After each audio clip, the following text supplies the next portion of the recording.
Collectorate ഓഡിറ്റോറിയത്തിൽ നടന്ന വനിതാ കമ്മീഷന്റെ കണ്ണൂർ ജില്ലാതല അദാലത്തിന് ശേഷം വനിതാ കമ്മീഷൻ അധ്യക്ഷ അഡ്വക്കേറ്റ് പി സതീദേവി മാധ്യമങ്ങളോട് സംസാരിച്ചു. കമ്മീഷന്റെ കണ്ണൂർ ജില്ലയിൽ നടന്നിട്ടുള്ള ജില്ലാതല സിറ്റിംഗിൽ 51 പരാതികളാണ് ഹിയറിംഗിന് വേണ്ടി വെച്ചിട്ടുണ്ടായിരുന്നത്. അതിൽ 9 പരാതികൾ തീർപ്പ് കൽപ്പിക്കാൻ കഴിഞ്ഞിട്ടുണ്ട്. 7 പരാതികളിൽ പോലീസിൻ്റെയും മറ്റും റിപ്പോർട്ട് ആവശ്യപ്പെട്ടിട്ടുണ്ട്. 2 പരാതികൾ ജാഗ്രതാ സമിതിയുടെ അന്വേഷണം നടത്തി റിപ്പോർട്ട് നൽകാൻ ആവശ്യപ്പെട്ടിട്ടുണ്ട്. 2 പരാതികളിൽ ഡിസ്ട്രിക്ട് ലീഗൽ സർവീസ് അതോറിറ്റിയുടെ നിയമസഹായം ഒരുക്കി കൊടുക്കുന്നതിന് വേണ്ടി നിർദ്ദേശിച്ചിട്ടുണ്ട്. അടുത്ത സിറ്റിങ്ങിലേക്ക് 31 പരാതികൾ മാറ്റിവെച്ചിട്ടുണ്ട്. വന്നിട്ടുള്ള പരാതികളിൽ നല്ലൊരു ശതമാനം ഗാർഹിക ചുറ്റുപാടുകളിലുള്ള പ്രശ്നങ്ങളാണ്. കുടുംബത്തിനകത്ത് ബന്ധുക്കൾ തമ്മിൽ തന്നെയുള്ള ഭാര്യയും ഭർത്താവും ഒന്നിച്ച് താമസിക്കുന്ന സമയത്ത് മറ്റ് ബന്ധുക്കൾ പ്രശ്നങ്ങളിൽ ഇടപെടുന്നതുമായിട്ട് ബന്ധപ്പെട്ടുകൊണ്ട് കുടുംബ ബന്ധങ്ങൾ വളരെ സങ്കീർണമാവുന്ന അവസ്ഥ സംബന്ധിച്ചിട്ടുള്ള കേസുകളുണ്ട്. അതോടൊപ്പം ഒറ്റയ്ക്ക് താമസിക്കുന്ന സ്ത്രീകളുടെ പ്രശ്നങ്ങൾ, അത് കുറച്ച് പ്രായം ഏറെ ചെന്ന് ഒറ്റയ്ക്ക് കഴിയാൻ ഇടവരുന്ന, വിവാഹിതയായി കഴിഞ്ഞാലും ചിലപ്പോൾ വിധവയായി കഴിഞ്ഞ് അല്ലെങ്കിൽ അവിവാഹിതയായിട്ടുള്ള സ്ത്രീകൾ ഒറ്റയ്ക്ക് താമസിക്കുന്ന സമയത്ത് പല വിധത്തിലുള്ള ചൂഷണങ്ങൾക്കിരകളാകുന്നു എന്നുള്ള അവസ്ഥയാണ്. അത് ബന്ധുക്കളിൽ നിന്ന് തന്നെ പലപ്പോഴും അവർക്ക് നാമമാത്രമായിട്ടുള്ള സ്വത്ത് കൈവശം ഉണ്ടാവും. ആ സ്വത്ത് കൈക്കലാക്കുന്നതിന് വേണ്ടിയിട്ട് വളരെ തെറ്റായിട്ടുള്ള രൂപത്തിലുള്ള നടപടികളിലേക്ക് പോകുന്നുണ്ട്. ദുർബോധനപ്പെടുത്തി സ്വത്ത് കൈക്കലാക്കാൻ വേണ്ടിയിട്ട് ശ്രമിച്ചിട്ട് അത് തിരികെ കൊടുക്കാൻ വേണ്ടിയിട്ട് RDOൻ്റെ ഉത്തരവുണ്ടായിട്ടും അതിന് വൈമനസ്യം കാട്ടുന്ന പ്രശ്നങ്ങളുണ്ടായിട്ടുണ്ട്. അപ്പോൾ ഒറ്റയ്ക്ക് താമസിക്കുന്ന സ്ത്രീകളുടെ പരിരക്ഷ ഉറപ്പുവരുത്താൻ നല്ല ഇടപെടൽ നമ്മുടെ തദ്ദേശ സ്വയംഭരണ സ്ഥാപനങ്ങളുടെ ഭാഗത്തുനിന്ന് ഉണ്ടാവണം എന്നുള്ളതാണ്. എല്ലാ വാർഡുകളിലും വാർഡുതല ജാഗ്രതാ സമിതികൾ, ഈ ഒറ്റയ്ക്ക് കഴിയേണ്ടി വരുന്ന സ്ത്രീകൾ വലിയ മാനസിക സംഘർഷത്തിന്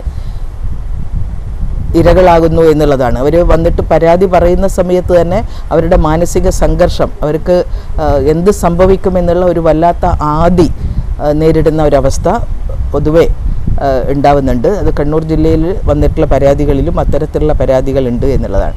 മറ്റൊന്ന്, തൊഴിലിടങ്ങളുമായിട്ട് ബന്ധപ്പെട്ടിട്ടുള്ള പ്രശ്നങ്ങളിൽ ഏറ്റവും കൂടുതലായിട്ട് പ്രശ്നങ്ങൾ അഭിമുഖീകരിക്കുന്നത് നമ്മുടെ വിദ്യാഭ്യാസ സ്ഥാപനങ്ങൾക്കകത്ത് തന്നെയാണ്. ധാരാളം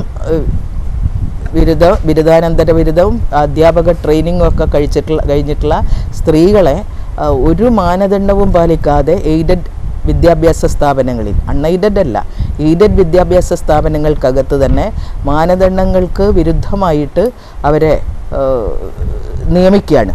അത് താൽക്കാലികമായിട്ടുള്ള നിയമനമാണെങ്കിൽ പോലും അത് ഡെയിലി വേജസ് എന്ന് പറഞ്ഞിട്ടല്ല.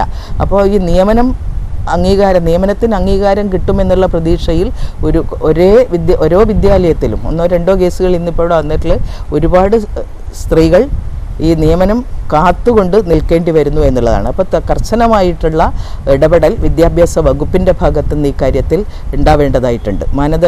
മാനദണ്ഡങ്ങൾക്കനുസരിച്ച് മാത്രമേ നിയമനം കൊടുക്കാൻ സാധ്യതയുള്ളൂ. പക്ഷേ തെറ്റിദ്ധരിപ്പിച്ചിട്ട് നിയമനം ലഭിക്കുമെന്നുള്ള പ്രതീക്ഷയിൽ ഇങ്ങനെ താൽക്കാലികം എന്ന് പറഞ്ഞുകൊണ്ട് ജോലിക്ക് കയറുകയും ചിലരെ ഡെയിലി വേജസ് ആയിട്ട് പോലും അല്ല, ഡെയിലി വേജസ് പോലും ലഭിക്കാതെ മാസങ്ങളോളം ജോലിയിൽ നിർത്തിയതിന് ശേഷം കഠിനമായിട്ട് അധ്വാനിച്ചതിന് ശേഷം അവരെ പറഞ്ഞു വിടുന്നു എന്നുള്ള അവസ്ഥയാണ് ഉണ്ടാവുന്നത്. ഇത്തരത്തിലുള്ള പ്രശ്നങ്ങൾ തീർച്ചയായിട്ടും ഇത് 99% സ്ത്രീകളാണ് ഇത്തരത്തിലുള്ള ചൂഷണത്തിന് വിധേയമാവുന്നത് എന്നുള്ളതാണ് കാണുന്നത്. അതിൽ വിദ്യാഭ്യാസ വകുപ്പിൻ്റെ ശക്തമായിട്ടുള്ള ഇടപെടൽ ഈ കാര്യത്തിൽ ഉണ്ടാവണം എന്ന് കമ്മീഷൻ നിർദ്ദേശിക്കുകയാണ്. ഇത് കണ്ണൂർ ജില്ലയിൽ മാത്രമല്ല മറ്റു പല ജില്ലകളിലുമുണ്ട്. അൺഎയ്ഡഡ് വിദ്യാഭ്യാസ സ്ഥാപനങ്ങളിലാണെങ്കിൽ ഒരു മാനദണ്ഡവും പാലിക്കാതെ കുറേ വർഷം ജോലി ചെയ്തതിന് ശേഷം അവരുടെ പെർഫോമൻസ് ശരിയല്ല എന്ന് പറഞ്ഞുകൊണ്ട് ജോലിയിൽ നിന്ന് പറഞ്ഞു വിടുന്ന അവസ്ഥയും ഉണ്ടാവുന്നുണ്ട്. അപ്പോൾ ഈ വിദ്യാഭ്യാസ സ്ഥാപനങ്ങൾക്കകത്ത് ഇങ്ങനെ ചൂഷണത്തിന് വിധേയരാവുന്ന സ്ത്രീകളുടെ അവസ്ഥയെ സംബന്ധിച്ച് നല്ല കൃത്യമായിട്ടുള്ള ഇടപെടൽ നടത്തേണ്ടതായിട്ടുണ്ട്. കൃത്യമായിട്ടുള്ള മാനദണ്ഡം അൺഎയ്ഡഡ് വിദ്യാഭ്യാസ സ്ഥാപനങ്ങളിലും എങ്ങനെയായിരിക്കണം വിദ്യാഭ്യാസ സ്ഥാപനങ്ങളുടെ നടത്തിപ്പ് എന്നതിനെ സംബന്ധിച്ച് എന്തെങ്കിലും ഒരു റെഗുലേഷൻ ഉണ്ടാവണമെന്ന് വനിതാ കമ്മീഷൻ നേരത്തെ തന്നെ ആ മേഖലയിലുള്ള ഒരു പബ്ലിക് ഹിയറിങ്ങിൻ്റെ ഭാഗമായിട്ട് ഒരു ശുപാർശ സർക്കാരിന് സമർപ്പിച്ചിട്ടുണ്ട്. അത് തീർച്ചയായിട്ടും ഈ വലിയ ചൂഷണത്തിൽ നിന്ന് സ്ത്രീകളെ സംരക്ഷിക്കേണ്ടതായിട്ടുണ്ട് എന്നുള്ളതാണ് കമ്മീഷന് പറയാനുള്ളത്.